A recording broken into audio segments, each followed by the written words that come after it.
माँ बाप बड़े ही प्यार और बड़े ही विश्वास से एक रिश्ता बांधते हैं। उस रिश्ते में जब बांधते हैं तो वे हमेशा कहते हैं कि बेटा तुम्हें इसका ध्यान रखना है या बेटी तुम्हें इसका ध्यान रखना है। लेकिन आजकल के जो बच्चे हैं वे कुछ ऐसा कर रहे हैं कि माँ बाप जो हैं अपने फ़र्ज से शायद पल्ला झाड़ लेंगे। वे सोचेंगे कि हमारे बच्चे खुद ही अपना पार्टनर चुनें, हमारे बच्चे खुद ही अपने आप शादी कर ले।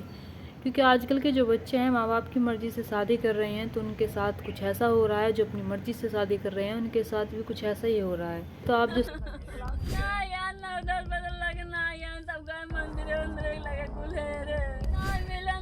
साइड में वीडियो चल रही है ये देखिए और ध्यान से सुनिए एक पत्नी की आवाज़, ध्यान से सुनिए एक पत्नी का दर्द, ध्यान से सुनिए जब एक पत्नी से एक पति अलग होता है तो क्या होता है, क्या बीतती है एक महिला पर।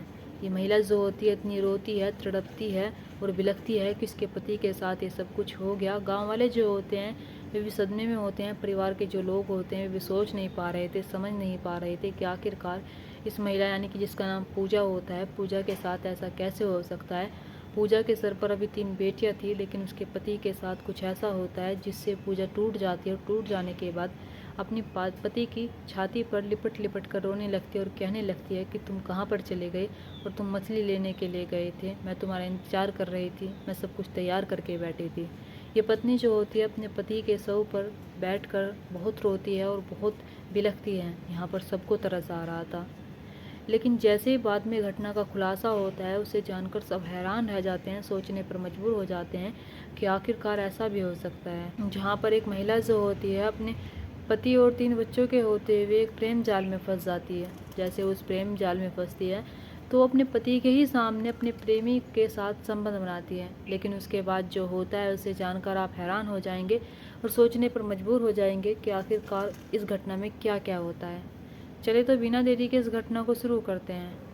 नमस्कार, आदाब, सत श्री अकाल, हर हर महादेव। मेरा नाम रूपा है और आज की ये घटना उत्तर प्रदेश का एक ज़िला लगता है सुल्तानपुर और यहीं का एक थाना लगता है चांदाब थाना और उसी थाने के अंतर्गत एक गांव आता है किंतीपुर गांव। मैं बात कर रही हूँ यहीं के रहने वाले एक व्यक्ति जिसका नाम महेश होता है। महेश की जो उम्र होती है वो भी 38 साल है और महेश के 4 भाई होते हैं, यानी कि महेश को मिलाकर 4 भाई होते हैं। महेश जो होता है सबसे छोटा होता है।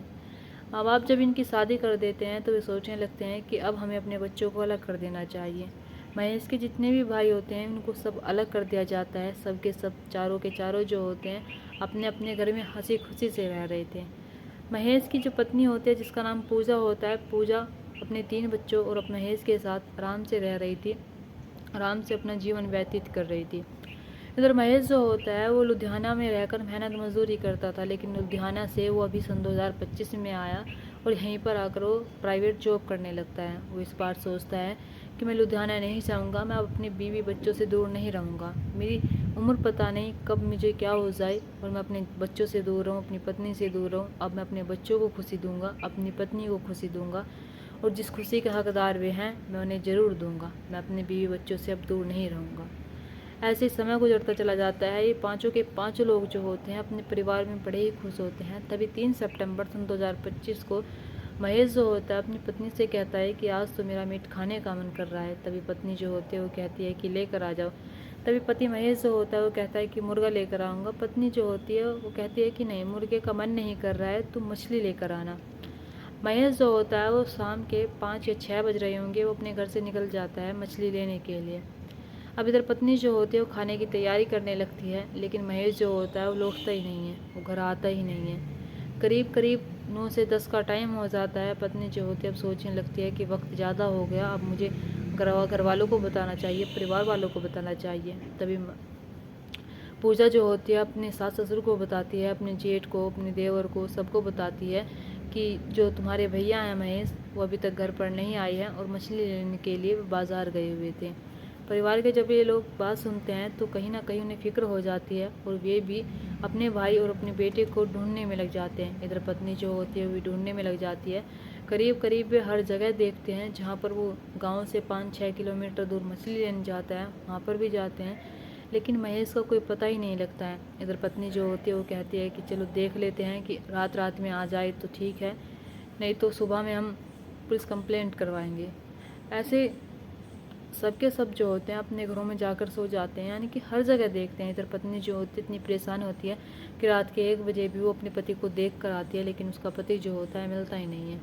अब जैसे ही दिन निकलता है, जब दिन निकलने के बाद घर गाँव से बाहर एक पेड़ होता है, एक पेड़ के पास एक शव पड़ा हुआ होता है। गांव का ही व्यक्ति जो होता है वो टॉयलेट करने के लिए जैसे पेड़ के पास जाता है तो वो देखता है कि वहाँ पर किसी व्यक्ति का शव पड़ा हुआ है, और जब उसका चेहरा देखता है तो वो कोई और नहीं होता है, महेश होता है। जैसे गांव का व्यक्ति ये सारी बातें वहाँ के लोगों को बताता है तो महेश की जो बेटी होती है वहाँ पर खेल रही थी। महेश की बेटी जो होती है जब अपने पापा को देखती है तो रोते बिलखते हुए अपने घर जाती है, अपनी मम्मी से जाकर बताती है, अपने दादा दादी से जाकर बताती है। इधर जो उसके भाई होते हैं, यानी कि उसके चाचा होते हैं, ताऊ होते हैं, उनसे जाकर बताती है। जैसे उनसे जाकर कहती है तो वे लोग जो होते हैं आनंद फानंद में वहाँ पहुँचते हैं, और पहुँचने के बाद जब महेश को देखते हैं तो वाकई में महेश के साथ बहुत गलत हो चुका था। महेश के यहाँ पर किसी ने गर्दन अलग कर दी थी, यानी कि काट दी थी। अलग तो नहीं हुई थी लेकिन काट दी थी, यहाँ निशान होता है। अब परिवार वाले जो होते हैं उनका रो रो कर बुरा हाल होता है। इधर गांव वाले जो होते हैं वे कहते हैं कि तो हत्या का मामला है, किसी ने इसे मारा है, हमें पुलिस को कंप्लेंट करनी चाहिए, हमें पुलिस को बताना चाहिए। तो गांव के लोग जो होते हैं पुलिस को इन्फॉर्म करते हैं। पुलिस वाले जो होते हैं मौके पर पहुंचते हैं। जैसे मौके पर पुलिस वाले पहुंचते हैं तो वहाँ पूछताछ करते हैं, जानकारी लेते हैं, उनसे कहते हैं कि कब से घर पर नहीं आया था, कैसे गया कैसे नहीं गया। पूजा पत्नी जो होती है वो बताती है कि साहब मछली लेने के लिए घर से 6 बजे के करीब निकले थे, लेकिन ये लौटे नहीं। मैं सोच रही थी कि अब लौट आए अब लौट आए। हम 9-10 बजे तक इंतज़ार भी करते हैं, लेकिन जब ये नहीं आते हैं तब कहीं जाकर मैं घर वालों को बताती हूँ। इधर जो उसकी उर्मिला पूजा की जेठ की वो होती है, बहू होती है, यानी कि जेठानी होती है उर्मिला, जिसका नाम होता है। उर्मिला से पूछा जाता है, उससे पूछताछ की जाती है तो उर्मिला जो होती है वो यही बताती है कि हाँ साहब वो मछली लेने के लिए गया था शाम, लेकिन हमें पूजा ने शायद इंतज़ार किया कि वो आज आए, लेकिन जब नहीं लौटता घर तब कहीं जाकर 9-10 बजे के करीब वो हमें बताती है और कहती है कि जो तुम्हारे देवर हैं वो घर पर नहीं आए हैं। तब कहीं जाकर परिवार के जो सभी लोग होते हैं वे ढूंढने में लग जाते हैं। इधर पुलिस वाले जो होते हैं वे सोच नहीं पा रहे थे, समझ नहीं पा रहे थे कि क्या करें। इधर पत्नी का रो रो कर बुरा हाल होता है, पत्नी का इतना रो रो कर बुरा हाल होता है कि पत्नी को कुछ समझ नहीं आ रहा था। वो कह रही थी कि मेरे पति इस दुनिया से चले गए, अब हमारा कौन होगा। मैंने पहले भी स्क्रीन पर एक वीडियो लगाई होगी, उसे देखकर आप समझ गए होंगे कि शायद पत्नी को कितना दुख था, पत्नी कितनी रो रही थी, वो तड़प तड़प कर रो रही थी। अब पुलिस वाले जो होते हैं जब पत्नी का ये हाल देखते हैं तो वाकई में भी उससे ज़्यादा कुछ पूछताछ करते भी नहीं हैं। इधर पुलिस वाले जो होते हैं वे एक केस जो होता है, यानी कि 4 थानों की पुलिस वालों को दिया जाता है, 4 टीमों को दिया जाता है, लेकिन ये केस जो होता है क्राइम ब्रांच तक भी पहुंच जाता है। क्राइम ब्रांच के जो लोग होते हैं वे सिविल ड्रेस में भी उस जगह पर होते हैं। जैसे सिविल ड्रेस में उस जगह पर होते हैं तभी एक व्यक्ति होता है, जिस व्यक्ति का नाम जयप्रकाश होता है। जयप्रकाश जो होता है उसकी एक दुकान होती है। जयप्रकाश जो होता है वो बार बार अपनी दुकान बंद कर रहा था। जयप्रकाश जो होता है वो बार बार फ़ोन करके वहाँ के केस के बारे में पूछ रहा था, बार बार वो महेश के बारे में पूछ रहा था, बार बार वो पुलिस वालों के बारे में पूछ रहा था कि क्या कहा, क्या हुआ, क्या पता चला महेश को, किसने मारा किसने नहीं मारा। जैसे वो सारी जानकारी ले रहा था तभी वहाँ पर जो खड़े क्राइम ब्रांच के सिविल ड्रेस में व्यक्ति खड़े हुए होते हैं, ऑफिसर खड़े हुए होते हैं, उन्हें ये भनक लग जाती है। जैसे ये भनक लगती है तभी वे अपनी टीम के साथ जयप्रकाश के पास जाते हैं। उसके पास जाने के बाद उसे हिरासत में लेते हैं और उससे पूछताछ करते हैं। उससे पूछते हैं कि तुम बार बार क्यों पूछ रहे हो महेश के बारे में, कहीं तुमने तो महेश को नहीं मारा, कहीं तुम्हारा तो इसमें हाथ नहीं है। लेकिन जैसे जयप्रकाश ये सारी बातें सुनता है तो जयप्रकाश जो होता है पहले तो इधर उधर की बातें बनाने लगता है। तभी इनके जो नंबर होते हैं, इनकी जो कॉल डिटेल होती है इसकी पूजा की, यानी कि महेश की पत्नी की, ये निकलवाई जाती है। तो जो नंबर होते हैं सर्वेलाइंसर पे भी डाल दिए जाते हैं। तो जयप्रकाश जो होता है वो भी बताता है कि हाँ साहब मुझसे ये सब कुछ हुआ है, और ये सब कुछ मैंने अकेले ने नहीं किया है, ये सब कुछ महेश की जो पत्नी है उसके साथ मिलकर किया है। अब महेश की पत्नी के पास जाते हैं। इधर जो महेश का शव होता है वो भी वहीं पर पड़ा हुआ था, यानी कि महेश की जो पत्नी थी वो भी रो रही थी, चीख रही थी, चिल्ला रही थी। कुछ घंटों में ही पुलिस वालों ने इस केस को सोल्व करके रख दिया था।